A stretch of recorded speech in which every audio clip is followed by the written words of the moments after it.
Hello viewers, welcome to filmi craft. நான் உங்கள் அருண். இந்த எபிசோடுக்குள்ளே போகிறதுக்கு முன்னாடி எல்லோருக்கும் இனிய காதலர் தின நல்வாழ்த்துக்கள். ஹாப்பி வேலண்டைன்ஸ் டே.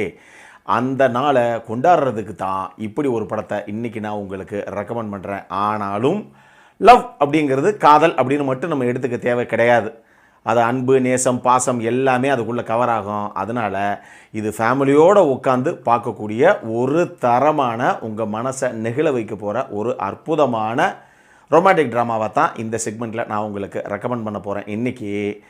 அப்படி இந்த எபிசோடில் நம்ம பார்க்க போகிற படம் 2018 ஒரு சவுத் கொரியன் ரொமான்டிக் ட்ராமாவாக வெளியான பி வித் யூ. இப்போது இந்த படத்துடைய ஒன்லைன் ஸ்டோரி என்ன அப்படின்னு நம்ம பார்த்துடலாம்.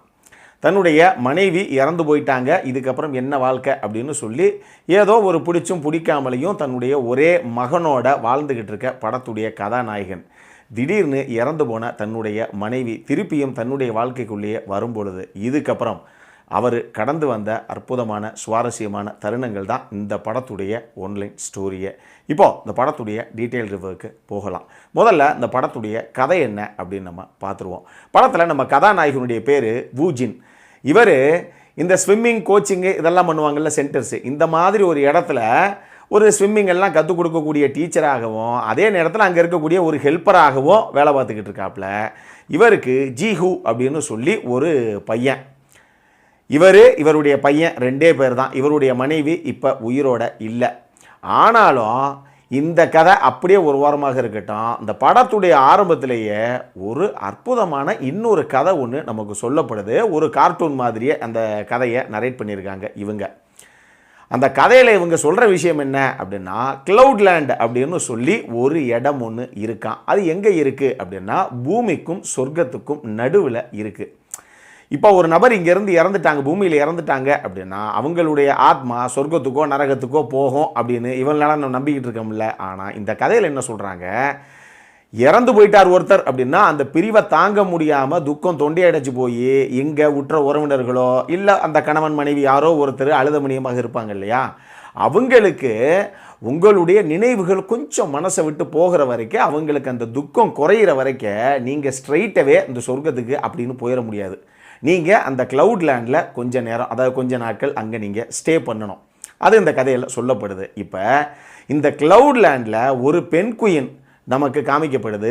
இந்த பெண் குயினை அந்த கிளவுட்லேண்டுங்கிறது மேக கூட்டமாக இருக்கக்கூடிய ஒரு இடமாகத்தான் சித்தரிக்கப்பட்டிருக்கு. அந்த மேகத்துக்கு நடுவில் படுத்துக்கிட்டு அங்கே இருந்து ஒரு ஓட்ட வழியை கீழே தன்னுடைய ஒரே ஒரு குட்டி பெண் குயினை விட்டுட்டு தான் அதுக்குள்ளே இறந்து மேலே வந்துட்டோம் அப்படின்னு சொல்லி அந்த பெண் குயினை பார்த்த மணியமாக அழுத மணியமாகவே இருக்குது ஒரு வருஷமாக. இப்போ திடீர்னு மழைக்காலம் ஸ்டார்ட் ஆனதுக்கப்புறம் அங்கே ஒரு மிகப்பெரிய சர்ப்ரைசிங் விஷயம் ஒன்று நடக்குது. அது என்ன அப்படின்னா, மழை பெய்யும் போது ரெயின் ட்ராப் ட்ரெயின் அப்படின்னு சொல்லி ஒரு ட்ரெயின் இந்த கிளவுட்லேண்ட்லேருந்து பூமிக்கு வருமாமா. இதை அவங்க கதையில் சொல்லியிருக்காங்க. அந்த ட்ரெயினில் யாருக்கும் தெரியாமல் இந்த பெண் குயின் ஏறி உட்காந்துக்கிருச்சு. பூமிக்கு ஒரு குறிப்பிட்ட ஸ்டேஷனில் வந்து அந்த ரெயின் ட்ராப் ட்ரெயின் நின்னதுக்கப்புறம் இது வெளியே இறங்கி வந்து பார்த்தா அம்மா இல்லை அப்படின்னு சொல்லி ஏங்கி போய் ஒரு எல்லோ கலர் ரெயின் கோட்டை போட்டுக்கிட்டு அந்த குட்டி பெண் குயின் அந்த ரயில்வே ஸ்டேஷனில் ஒரு ஓரமாக உட்காந்து அழுதுகிட்டு இருக்கு. இப்போ தன்னுடைய பிள்ளையை பார்த்த உடனே இதுக்கு சந்தோஷம் தாளலை. இறந்து போன தான் அம்மா திருப்பி எப்படி உயிரோடு வந்தாங்க அப்படின்னு சொல்லி அந்த குட்டி பெண் குயினுக்கும் புரியலை. இருந்தாலும் ரெண்டும் ஒன்று கட்டி தழுவி அழுது புலம்புதுங்க. ஆனால் கொஞ்ச நேரத்தில் 2 பேருடைய முகம் சந்தோஷத்தில் பூக்குது. இதுக்கப்புறம் இவங்க 2 பேரும் சேர்ந்தே இவங்களுடைய அழகான தருணங்கள் எல்லாத்தையும் வந்து கழிக்கிறாங்க. தன்னுடைய பிள்ளைக்கு எப்படி மீன் பிடிக்கிறது அப்படி இப்படிங்கிற விஷயம் எல்லாத்தையும் அந்த பெரிய பெண் குயின் கற்றுக் கொடுக்குது. ஆனால் இப்போ மழை காலம் முடிவுக்கு வருது. இப்போ இதில் ஒரு ரூல் என்ன அப்படின்னா, இந்த மழை காலம் முடியும் போது கடைசி ட்ரெயின் பூமியிலிருந்து திருப்பியும் அந்த கிளவுட்லேண்டுக்கு போகும். அப்படி போகும்போது அந்த ட்ரெயினில் நீங்கள் ஏறி வந்துட்டீங்க அப்படின்னா திருப்பி நீங்கள் கிளவுட்லேண்டுக்கு வந்துடுவீங்க. அங்கே இருந்து திருப்பியும் உங்களுக்கு மனசுக்கு நெருக்கமானவங்களை, அதாவது இந்த பெண் குயின் கதையை பொறுத்தளவுக்கு அந்த குட்டி பெண் குயினை பெரிய பெண் குயின் திருப்பி கிளவுட்லேண்ட்லேருந்து பார்த்துக்கிட்டே இருக்கலாம்.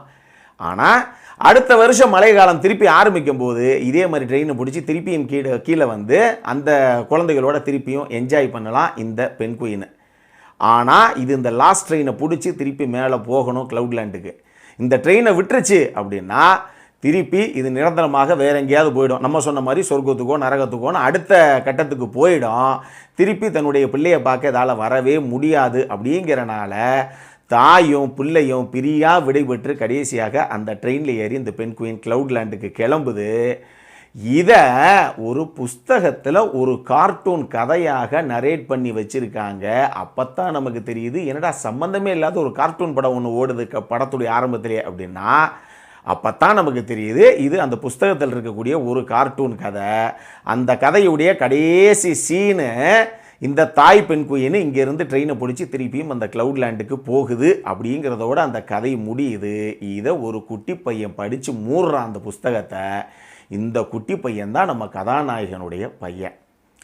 இப்போ இந்த பையனுக்கு இந்த கதையை படித்ததுலேருந்தே மிகப்பெரிய நம்பிக்கை, இறந்து போன தன்னுடைய அம்மாவும் இந்த பெண் குயின் மாதிரியே திருப்பி தாங்கிட்ட வருவாங்க. ஒரு நாள் இல்லாட்டி ஒரு நாள் மழை காலம் ஆரம்பிக்கும் போது நிச்சயமாக நம்மளுடைய அம்மா நம்மக்கிட்ட வருவாங்கங்கிற மிகப்பெரிய எதிர்பார்ப்போடையே வாழ்க்கையை ஓட்டிக்கிட்டு இருக்கான் இந்த பையன்.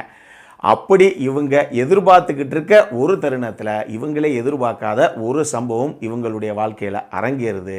இதுக்கப்புறம் இந்த கதையில் நடந்த சுவாரஸ்யங்கள் தான் இந்த படத்துடைய மொத்த கதையை. இந்த படத்தை பொறுத்தளவுக்கு எனக்கு ரொம்ப ரொம்ப பிடிச்ச விஷயங்கள் என்ன அப்படின்னா, டெஃபினட்டாக இதனுடைய கதையும் திரைக்கதையும் தான்.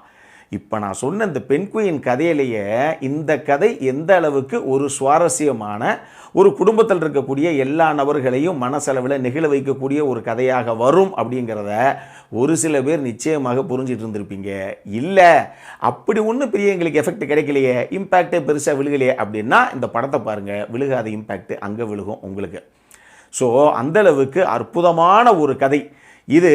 ஒரு ரொமான்டிக் ட்ராமா தான். பட் இதுக்குள்ளே ஒரு குடும்பம், அதை சார்ந்த எல்லா விஷயங்களும், அவங்களுடைய சந்தோஷங்களாகட்டும் துக்கங்களாகட்டும் அவங்களுடைய பிரிவுகளாகட்டும் நேசம் பாசம்னு ஒரு விஷயம் இந்த கதைக்குள்ளே கம்ப்ளீட்டாக இருக்குது. அதனால் இதனுடைய கதையும் சரி திரைக்கதையும் சரி அட்டகாசம் பண்ணியிருக்காங்க. ஒரு விஷயம் நான் கிளியராக சொல்லிடுறேன், இந்த படம் ஒரு டெட் ஸ்லோ ட்ராமா தான். ரொமான்டிக் ட்ராமா எப்படி இருக்கும், இது ஒரு டெட் ஸ்லோ ட்ராமா தான். பட் இருந்தாலும் நான் சொன்ன மாதிரி காதல் அப்படிங்கிற விஷயத்தை மட்டும், அதாவது லவ்னா காதல் அப்படிங்கிறத மட்டும் சொல்லாமல் இந்த அன்பு நேசம் பாசம்னு அவ்வளவையும் உங்களுக்குள்ள கடத்தி உங்களுடைய கண்களில் கண்ணீரை வர வைக்கக்கூடிய ஒரு படமாகவே இது இருக்கும். அதனால் ஸ்லோ ட்ராமா அப்படின்னு எந்த காரணத்தை கொண்டு விட்டுறாதீங்க. அட்டகாசமான ஒரு படம் இது. இன்னொரு பக்கம் இந்த படத்தை நடித்த எல்லாருடைய பர்ஃபார்மன்ஸு, குறிப்பாக நம்ம கதாநாயகனாகட்டும் கதாநாயகியாகட்டும் அந்த குட்டி பையன் இவங்களுடைய பையன், அந்த பையனாகட்டும் கதாநாயகனுடைய ஃப்ரெண்டாக ஒருத்தர் வருவார், அவருடைய பர்ஃபார்மன்ஸ் ஆகட்டும், இந்த 4 பேரும் டாப் நாச்சான பர்ஃபார்மன்ஸு இருந்தும் இந்த படத்தில் ஹீரோயினுடைய பர்ஃபார்மன்ஸ் வந்து வேறு லெவலுக்கான ஒரு பர்ஃபார்மன்ஸு. ஒரு ரொமான்டிக் ட்ராமாவில் என்னங்க ஸ்கோர் பண்ண முடியும் அப்படின்னு யாராவது நினச்சிங்க, ஃபீமேல் லீடெல்லாம் நினச்சிங்க அப்படின்னா இந்த படம் பாருங்கள், எந்த அளவுக்கு அட்டகாசம் பண்ணலாம். ஒரு ஹீரோயினாக ஒரு படத்தில் ஸ்கோப் இருந்தது, பர்ஃபார்மன்ஸுக்கான ஸ்கோப் இருந்ததுன்னா எந்த அளவுக்கு அதை யூட்டிலைஸ் பண்ணலாம் அப்படின்னு தெரிஞ்சுக்கலாம். சோன் யே ஜின் அவங்க தான் இந்த படத்துடைய கதாநாயகி. அட்டகாசமான ஒரு artist. A moment to remember ஆகட்டும், தி நெகோசியேஷன் படமாகட்டும், இந்த மாதிரி பல படங்களில் சும்மா பர்ஃபார்மன்ஸில் வச்சு வாங்கின ஒரு ஹீரோயின், ரொம்ப எஸ்டாப்ளிஷ்டாக ஒரு ஆக்ட்ரஸ். அவங்க சரியான ஒரு பர்ஃபார்மன்ஸை இந்த படத்துலையும் கொடுத்துருப்பாங்க.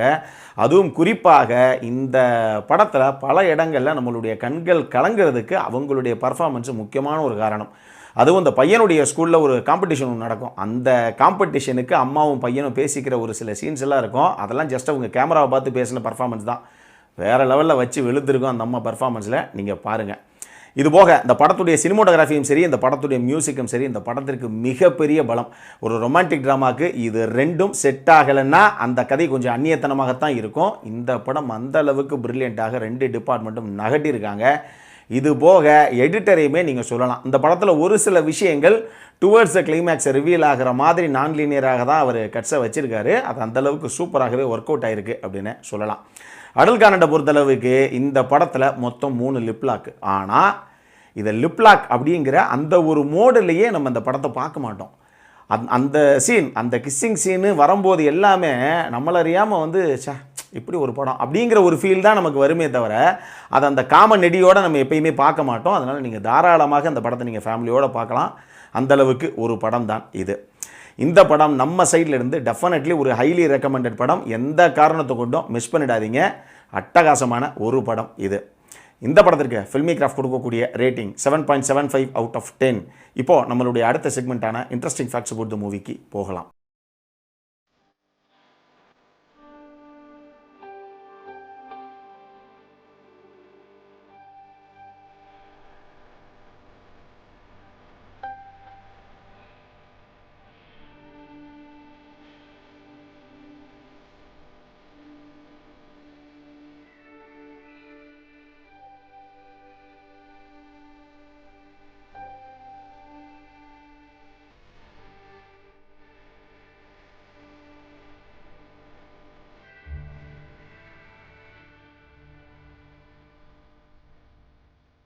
இந்த வீடியோ பிடிச்சிருந்ததுன்னா லைக் பண்ணுங்கள், ரொம்ப பிடிச்சிருந்ததுன்னா உங்கள் ஃப்ரெண்ட்ஸ் எல்லாத்துக்கும் ஷேர் பண்ணுங்கள். உங்களுடைய கருத்துக்கள் ஏதாவது இருந்தது அப்படின்னா கீழே இருக்க கமெண்ட் செக்ஷனில் எங்களுக்கு தெரிவிங்க.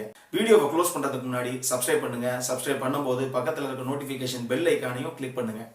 அப்போ தான் எங்களுடைய வீடியோஸ் எல்லாம் உங்களை ஆன் டைம் வந்து சேரும். இதே மாதிரி இன்னொரு வீடியோவோட அடுத்த முறை உங்களை சந்திக்கிற வரைக்கும் it is Arun signing off. By.